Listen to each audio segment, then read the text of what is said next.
বালিশে প্রণাম করতে হয় কেন? যদি বলেন ঘুমাবো তো আবার প্রণাম করার কি দরকার?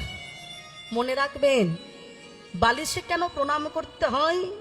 যদি বালিশে প্রণাম না করে শোই, তাহলে মনে রাখবেন ওটা জমের ঘরে মাথা দিয়ে শোয়া হলো। কেন?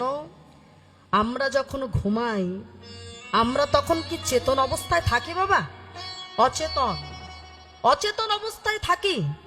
আমাদের ভিতরে ওই নিঃশ্বাস প্রশ্বাস একবার বেরোচ্ছে, একবার আসছে। হঠাৎ যদি বেরিয়ে গিয়ে যদি আর না আসে, বেটা কি করবেন তখন? তাহলে আমরা তখন অচেতন হয়ে ঘুমালাম। কিন্তু আমাদেরকে সেই মুহূর্তে আবার জাগৃত করেন সেই চৈতন্য, যিনি চেতনাটাকে ফেরত দেন। তাহলে মায়েরা, আমরা যখন বালিশে শুতে যাব, প্রণামটা করতে হবে কি? শ্রীপদ্মনাভায় নমো, পদ্মনাভায় নমো বলে প্রণামটা করতে হবে। কেন? পদ্মের উপরে কেনে অনন্ত কোটি শয়নে আছেন, অনন্ত শয্যায়। পদ্মের উপরে যিনি শুয়ে রয়েছেন অনন্ত শয্যায়, তিনি কে? তিনি হলেন শ্রী বিষ্ণু নারায়ণ। তার নামই হলো পদ্মনাভায়। তিনি চিরনিদ্রায় কিন্তু নয়, তিনি যোগনিদ্রায় শুয়ে আছেন। তাই আমরা যদি তাকে প্রণাম জানিয়ে যদি বালিশে মাথাটা দিই, তাহলে জমির ঘরে শোয়া হলো না। ওই বালিশে শুয়ে ওই রাত্রে যদি আমার মৃত্যুটা হয়, তাহলে মনে রাখবো আমরা তার সেই বিষ্ণুর চরণ পাদপদ্ম লাভ করলাম। নিতাই গৌর হরি বল, হরি বল। হ্যাঁ, আমরা যদি ওই বালিশে শুয়ে বাবা শ্রী বিষ্ণুর চরণে প্রণাম জানিয়ে যদি আমাদের মৃত্যুটা হয়ে যায় রাত্রে, মনে করতে হবে আমরা যমলোকে আর গেলাম না। মা বলছে, শোনো, ভালো যদি স্বপ্ন দেখতে চাও, সুস্বপ্ন যদি দেখতে চাও, তাহলে তুমি প্রতিদিন প্রণাম করে বালিশে মাথাটা দিয়ে ঘুমাও। কেন? অনেকে দেখবেন বাবা শুয়ে ঘুমিয়ে পরের দিন উঠে কান্নাকাটি শুরু করে দেয়, বলে ভোরবেলার স্বপ্ন নাকি সত্যি হয়, আমি কি কুস্বপ্ন দেখলাম। ওই জন্য যদি সুস্বপ্ন পেতে চাও, ভালো স্বপ্ন যদি তোমরা পেতে চাও, তাহলে অতি অবশ্যই তোমরা পদ্মনাভায় নমো বলে ওই বালিশে প্রণাম করে ঘুমোতে হবে। পিতামাতা যে কত বড় সম্পদ মায়েরা। আমরা তো এখনকার দিনের সন্তান বুঝি না, তবে হারিয়ে গেলে বোঝা যায়। মা, মানুষ দাঁত থাকতে দাঁতের মর্ম দেয়। আপনাদের একটা কথা তো আমার বলা হয়নি। আজকে আপনারা যে গৌরপ্রিয়াকে পেয়েছেন, আমার যে মায়ের জন্য, যে গর্ভধারিণী মা আমাকে কীর্তন জগতে এনেছেন, আমার মা তিনিও কীর্তনিয়া ছিলেন, যার জন্য আমি গৌরপ্রিয়া হতে পেরেছি। সত্যি কথা বলতে আমার সেই মা আর নেই। এই চৈত্র মাসে তিনি পাপ মোচন একাদশী তিথিতে স্বর্গালোকে গেছেন। তবে আমি তখন গানেই ছিলাম। আমি তখন পশ্চিম মেদিনীপুর গানে, কেউ জানায়নি, সবাই বলল মা ভালো আছে। মায়েরও বিরাট শখ ছিল, দুতলা মন্দির করেছিল, গোপাল সেবা করত। বলতো, তোমরা দুটো ছেলে মেয়ে, আমার ছেলে মেয়ে নও, আমার গোপালও আর এক ছেলে। কোনো রোগ ছিল না, কিন্তু আমার মাটা চলে গেল। প্রতিদিন আসরে কীর্তনের মধ্যে বলি, নিঃশ্বাসের কোনো বিশ্বাস নেই। প্রত্যেকটা হরিবাসরে ভক্তদের বলি, মায়েরা আজকে কীর্তন শুনতে পারছেন, শুনে নেন। আজকে কীর্তন করতে পারছেন, করে নেন। আপনি ভাবছেন আজকে কষ্ট হয়েছে শুনবো না, আগামীকাল আবার যদি অনুষ্ঠান হয় বা কোথাও কীর্তন হয় তখন শুনতে যাব। আগামীকাল কেন, আমাদের জীবন আর একটা ঘন্টা থাকবে কিনা কোনো গ্যারান্টি আছে মা? আমার মা তো মৃত্যুটা হয়েছে 2 সেকেন্ডে। কোনো রোগ ছিল না, সুস্থ মৃত্যু। শুধু বললো খুব গরম লাগছে, আর উঠে বাপির হাতটা ধরে বলেছিল আমি চলে যাচ্ছি, আমার ছেলে মেয়ে দুটোকে দেখো, বলেই চোখ বন্ধ করেছিল। কোনো কষ্টও পাইনি। তাহলে ভাবুন তো মা, আমাদের কি কোনো সময় থাকে? আমাদের কখন যে ডাক আসবে আমরা নিজেরাও জানি না। কিন্তু মা আমাকে একটা কথা বলে গিয়েছিল, জানো মা, সারা জীবন হয়তো আমি থাকবো না তোমার কাছে।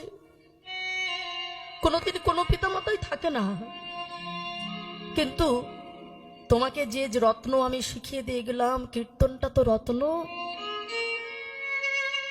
এই জিনিসের মধ্য দিয়ে তুমি হাজার হাজার বাবা মাকে খুঁজে পাবে, যারা আমার মতো তোমাকে নিঃস্বার্থে ভালোবাসবে। সত্যি কথা বলুন তো মায়েরা, আপনারা যে হরিবাসরে চোখের জল দিয়ে আমার মায়ের কথা শুনে আমাকে যে ভালোবাসা দিয়ে বসে আছেন, এর পিছনে কি সত্যি কোনো স্বার্থ আছে?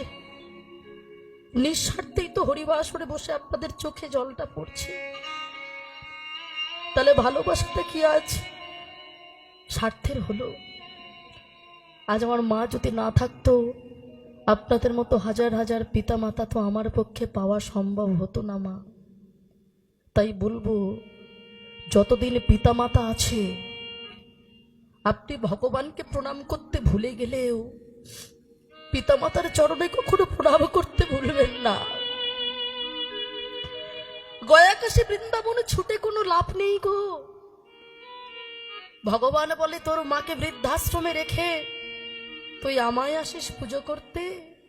ঘরে তো জ্যান্ত ঠাকুর দুখানা আছে, যারা তোকে পৃথিবীর আলোটা দেখালো, আর আমাকে তোরা দেখিস নি, অথচ আমার পিছনে ছুটিস কারণ তোরা আমায় স্বার্থে ভালোবাসিস।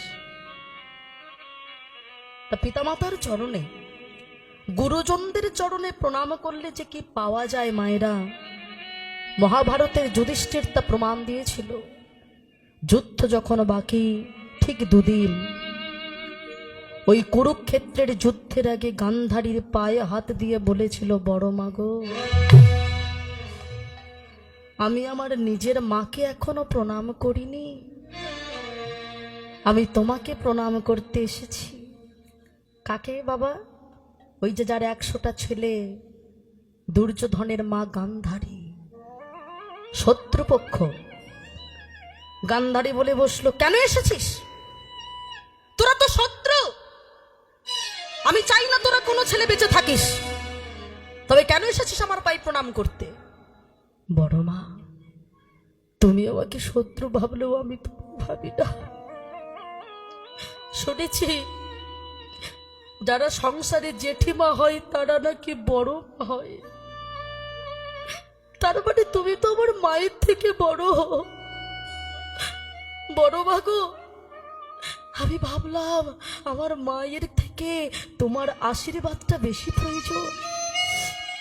ও বড় মা, তুমি আমার মাথায় হাত দিয়ে একটু আশীর্বাদ করো না।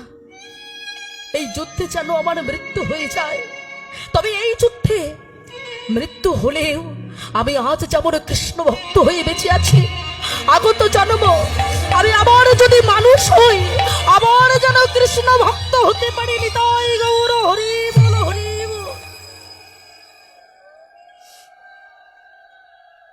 বলেন তো মায়েরা, যত বড় পাশানি হোক না কেন, তারা রাগ থাকে? কোন মাকে যদি মা বলে পায়ে হাত দিয়ে প্রণাম করে যদি মৃত্যু ভিক্ষা চাওয়া যায়, আর রাগ থাকে? গান্ধারী তাড়াতাড়ি যুধিষ্ঠিরকে বুকের ভিতরে জড়িয়ে ধরেছে। যুধিষ্ঠির, ও বাবা, আমি তো কি শত্রু বলে তাড়িয়ে দিচ্ছি, আর তুই আমাকে কেন মা বলে প্রণাম করলে? বাবা, আমি তোর মাথায় হাত দিয়ে আশীর্বাদ করছি। যুধিষ্ঠির, এই যুদ্ধে তোর মৃত্যু হবে না, আমি তোকে আশীর্বাদ করছি। এই যুদ্ধের পরিণতি হবে কি জানিস? এই যুদ্ধের পরিণতি হবে ধর্মপক্ষের হবে জয়, অধর্মের হবে নিশ্চিত পরাজয়। নিতাই গৌর হরি। অধর্মের হবে পরাজয়, ধর্মের হবে জয়। গান্ধারী খুব ভালো করে জানতো, ধর্মের হয়ে লড়াই করছে পঞ্চ পাণ্ডব, অধর্মের হয়ে লড়াই করছে তার নিজেরই 100টা ছেলে। তা সত্ত্বেও মা হয়ে মুখ থেকে আশীর্বাদটা বার হয়ে গেল। কেন বলেন তো মায়েরা? কারণ ওই যে নিচু হয়েছিল, তাই যদি পেতে চাও কিছু আগে হও নিচু। নিচু হয়ে যদি প্রণামটা না করতো, এই আশীর্বাদটা কখনোই করতো না। যেই না চলে যাচ্ছে, ভগবান পিছনে দাঁড়িয়ে হাসছে। যুধিষ্ঠির, আমি জানতাম আমি হয়তো সব থেকে বেশি বুদ্ধিমান, এখন দেখলাম তুমি আমার থেকেও বেশি বুদ্ধিমান। কেন জানো?